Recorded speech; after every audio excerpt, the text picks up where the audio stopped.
common. It's probably something that we all have in common with anyway, that we are disappointed when we look at our springs and our rivers and on the beautiful Florida that a lot of us grew up with and all of us know very well.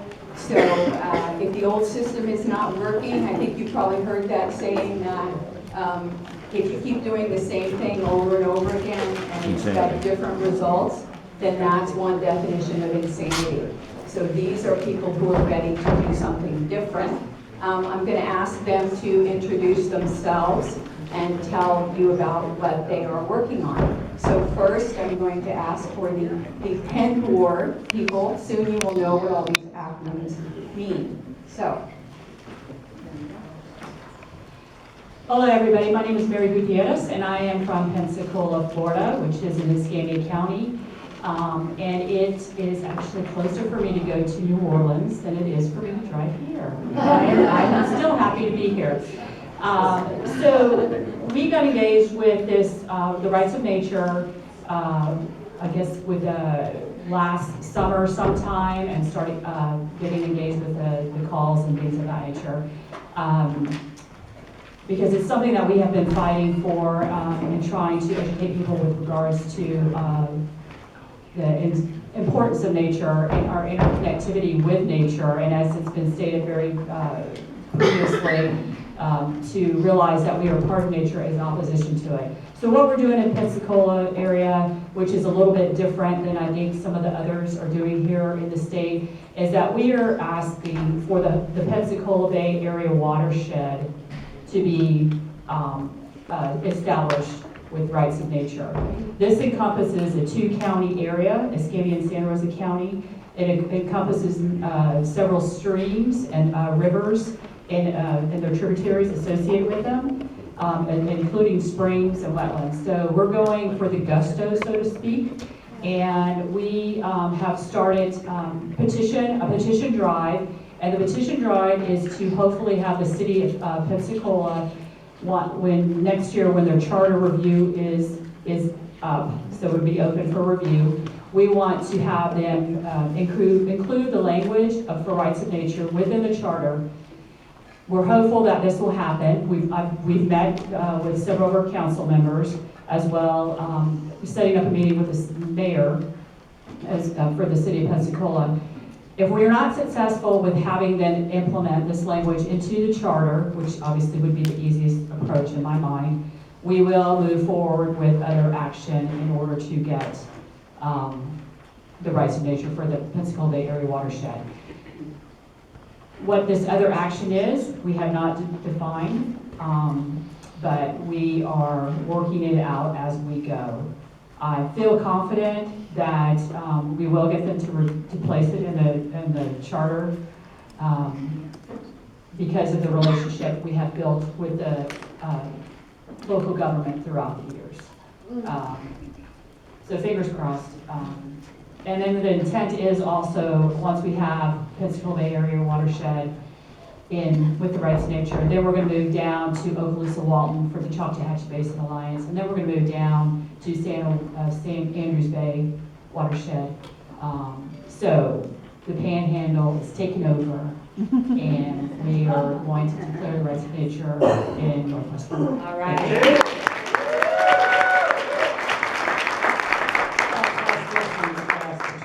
Thank you. I just want to take a moment and just ask everybody if you could imagine a day without water. I mean, completely without water. August 2014, 500,000 people were without water. We had no drinking water, nothing to shower with. I mean, they told us don't use our water. Our water was coming from an intake that was out in the middle of Lake Erie. And it was contaminated with cyanobacteria, microcystins. I was one of those people. My name is Sherry Stroud. I formed an organization, Clean Water Now, with many of the citizens of Lee County because we were concerned here in Florida. I'm very active in many of the environmental groups, the Citizens Climate Lobby, the Water Keepers Alliance, Pachamama Organization, as well as many others. Toledoans for Safe Water was definitely my first. Last year I traveled to Ohio from Florida just to be a part of my hometown history. In February 26, 2019, Libor had placed a special ballot and passed it by 60% of the vote in Toledo. And it was a win for the rights of nature movement. I knew then that we needed to bring a Bill of Rights to Florida, for the Gulf of Mexico. Gombor, it was born. With every river draining into the Gulf, I mean, it came pollution. Not to mention the oil spills, and it needed to be stopped. And so this was my grand plan. After speaking with Chuck and Thomas, they both told me that I needed to go smaller. I needed to concentrate on local counties and municipalities. At least that's what Chuck said. But my mom always said, go bigger or stay home. So that's what we did. We stayed home. We organized as a grassroots where many of our Lee County residents, and the barrier islands call home. We soon realized that, we needed to take this seriously. And to be taken seriously, we needed to operate as a corporation, as a nonprofit organization educating on the rights of nature. We had to be like them. We had to walk like them, talk like them, dress like them, basically become them. And it hit me like a ton of bricks. We didn't need them. We are the people. Yeah, all of us here. And I want you to look to your left. And now look to the people to your right. Because that's who we are. We're the rights of nature movement. And taking this on to Lee County to petition the Home Rule Charter, it required 44,000 signatures. And as Carl says, $60,000. That's all I heard was $60,000 and 44,000 signatures. And we had 180 days to accomplish this. To collect these signatures, validate them, and it seemed impossible. But we're diehards. And we formed a political action committee called RONCon, which is the Lee County Rights of Nature, just to get this done. We spoke to senators, we spoke to congressmen, we spoke to mayors, house representatives, county commissioners, vice mayors, city attorneys, you name it. We reached out to them. They just didn't hear us. So, as I said, we refused to give up. We were loud. We were protesting aquatic spraying, mining, big agriculture, biosolids, along with the legal releases of the contaminated water from the Army Corps of Engineers. Basically, we were tired of taking their shit. Literally, that's what we were taking. The Caloosahatchee River drains into the Gulf of Mexico. So Fort Myers Beach, Sanibel, Cape Coral, Fort Myers, Pine Island, Matlacha Pass, the Estero Bay, Bonita Springs, along with many other cities, are affected. So with 44,000 signatures needed, our group has decided to seek out the barrier islands because we only need 1,000 signatures from each of those little islands. And as I told Ralph Brooks yesterday, I mean, we can gain those signatures on a bug crawl. We've accomplished this to accomplish this in all 20 charter counties: Leon, Wauchula, Columbia, Bradford, Alachua, Duval, Clay, Volusia, Seminole, and the list goes on. Once we do this, we have 74% of the Florida vote. 74%. And we just need your support. So we're asking that, you reach out to your neighbors, reach out to your constituents, speak to them about the rights of nature. We, the people, scare them because we have the power. When we've had the power all along. Yes. We just need to speak up and know that our regulatory system needs to be fixed. We need to regulate them. And that's what democracy looks like. Yes.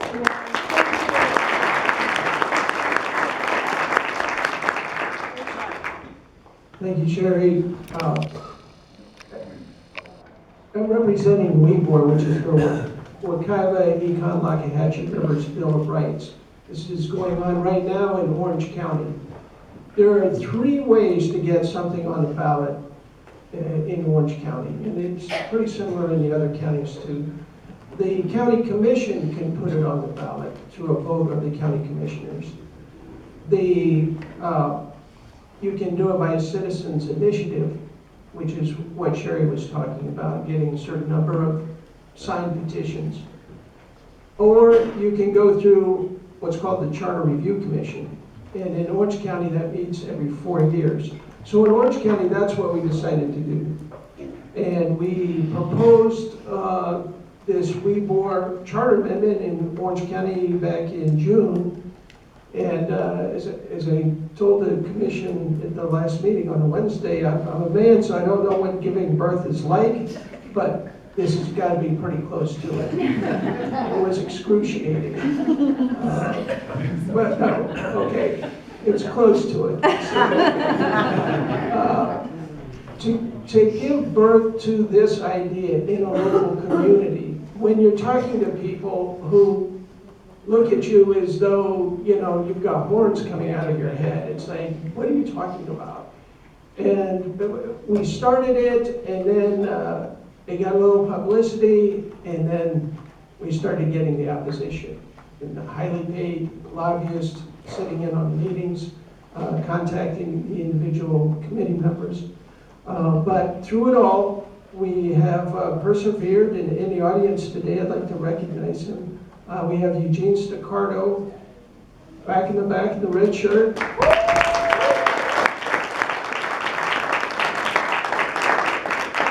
Eugene chaired the subcommittee that gave birth to WeBor, and I'm pleased to report on Wednesday of this week, the full commission voted, and it passed its first vote. It's got to pass 2 votes before it gets on the ballot.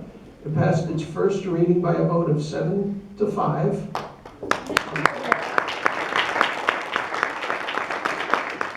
So we have one more vote that will happen on March 4th. And then it's headed straight for the ballot. It doesn't have to go through the county commission. They don't have to approve it. It just goes straight to the supervisor of election to be on the November 3rd ballot in 2020. So with that, I'd like to turn it over to Barb Katie with KISS 4. This has to do with the Kissimmee River Bill of Rights.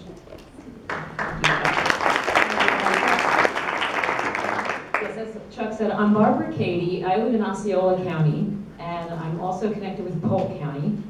And how many people out here are familiar with the Kissimmee River and the history of it, that it was turned into a canal?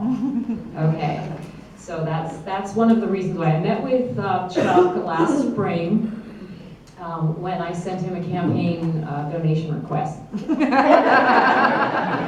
he said, let's have a meeting. And he said, how would you like to be the face of KISS 4? And I said, okay, what is it? And as he explained it, it took me a while for it to all sink in. But I am an activist in the community for Split Oak Forest, Friends of Split Oak Forest, yes. And I'm also a public servant in that I serve on the Planning Commission of Osceola County for the last 2 years. And I'm the only one on the commission that votes no to these crazy zoning change requests. I can't believe, like, I came from New York and I was involved in zoning there, and I thought, well, I've got some experience, but when I got here to Florida, it was nothing like what we do in New York, so what we used to do in New York. But I'm a Floridian. Actually, I consider Pensacola my hometown, so yay, Penbor, and I was up there for Save the Beach, and so there's a lot going on in Florida. So when I moved back to Florida, I saw that it wasn't the Florida that I remembered as a child when my dad was in the Navy in 1965. So I got involved with community activism, with our rights of nature, with homeowners' rights, with, there's HOAs that are corporately run. I mean, there's a lot of issues in Florida. We'll stick with the nature, the rights of nature issues. So when I met Chuck, he explained it to me. I said, I'm running for the State House for District 42. This is a seat we can flip. I went up to Tallahassee to talk to Senator Albritton on behalf of WeBor and KISS 4, and I really could not believe what was coming out of the mouth of our elected official. I thought I was so intimidated when I went up there because I thought I didn't know enough, and well, he just thinks it's bad for society if we give rights to nature. It's just not a good precedent to set. So we have to flip this seat, 42, and 13 others, I think we figured out, in order to be able to move forward. I did present a Kissimmee River Bill of Rights presentation to my Board of County Commissioners on August 5th. I got the reaction I expected. We have one ally on the Board of County Commissioners, but the rest of them want nothing to do with it, and one of them happens to be my opponent running for the state seat, so it's very important. But the next step, we're actually way behind these other amazing people, so it's actually a party of one right now, so I'm still recruiting people in Osceola, and we're going to move forward with this. If we have to go to petition, we'll end up doing that. But with running the campaign and working on all these affordable housing committees and all these other things, we're a little bit slow. So, but I wanted to push my way in here because I don't want people to forget about the Kissimmee River, because the Kissimmee River just gone through a transformation that cost billions of dollars, and it was all man-made, the problems. I won't go into it, it'll take forever, but we need to make sure that nothing like that happens again, because it's part of the chain of lakes. It filters into the Everglades, so it's a very important, we are all interconnected, so we all have to work together throughout the whole state. So thank you very much, and I'll pass it on to the Safe Board.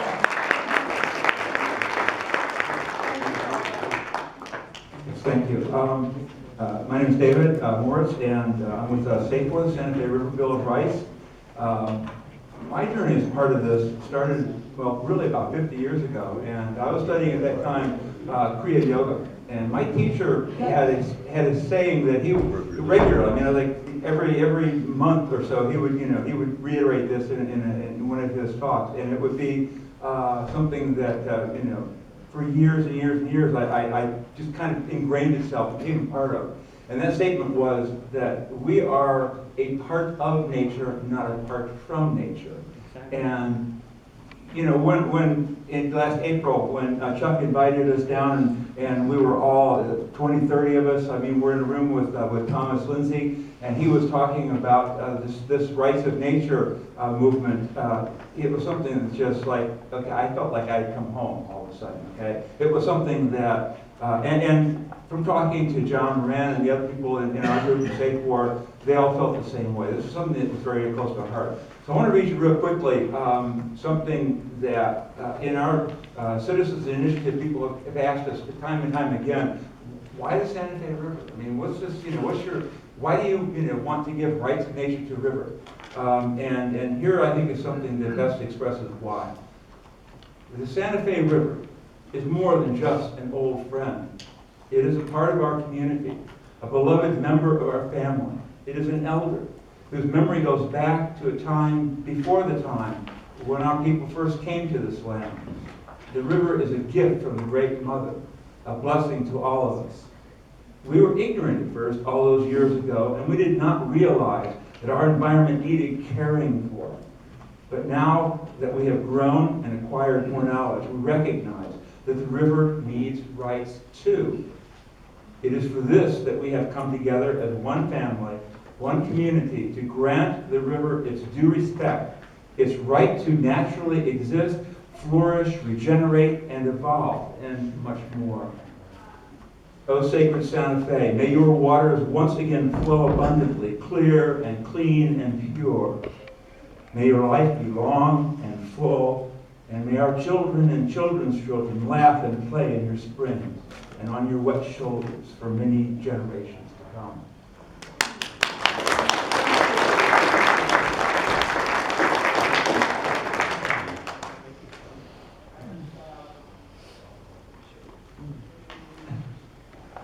I'm sorry, I was just reading that again. What we're working for here isn't a change in the law. Okay, the laws aren't working.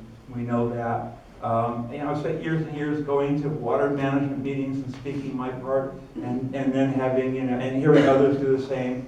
And even if 9 out of 10 people there were speaking on behalf of the environment, the rule was always, well, give them the permit and let them pollute, a little bit more and take that much more water.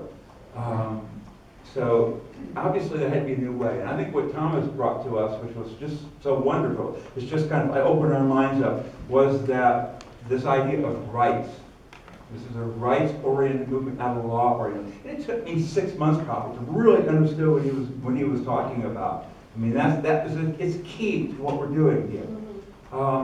It's kind of like Declaration of Independence versus, you know, the Constitution. Okay, right. And what he said really kind of, I felt empowered by that. I think everyone else in our group did too, and all the other groups, because, you know, right away we wanted to start Safewell. We wanted to come back. We wanted to be a part of, you know, this change in the system. And nothing has happened since that time has changed it. We still want to make this change happen, whether we've met with success or so-called failure. It hasn't diminished our desire to proceed, and it hasn't at all depressed us. I think we're all still very much enjoying this process and feel that it's very, very worthwhile. This is a fight also for home rule. Okay, we even though we came up with this idea, you know, of getting this passed as a county amendment to the charter, the state has said, okay, well, you can't do that. You know, what? What do you mean we can't do it?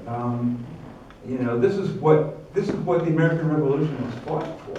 It was so that we don't have to, you know, do what a government, some far, you know, away land is telling us what to do. It's so that we have the right to take control of our own lives, protect ourselves. And they say, no, no, no, corporations are much more important than you protecting yourselves. We need to protect what corporations are. So, no, that's not how it works. Okay, we need, you know, Santa Fe Bill of Rights, we need WEBOR, we need PENBOR, KISBOR, and CalBOR. We need, and a whole lot more than those. We need a state amendment to the Constitution, and we need a U.S. amendment to the U.S. Constitution, and an amendment to whatever the world is going to have as a world Constitution. Thank you.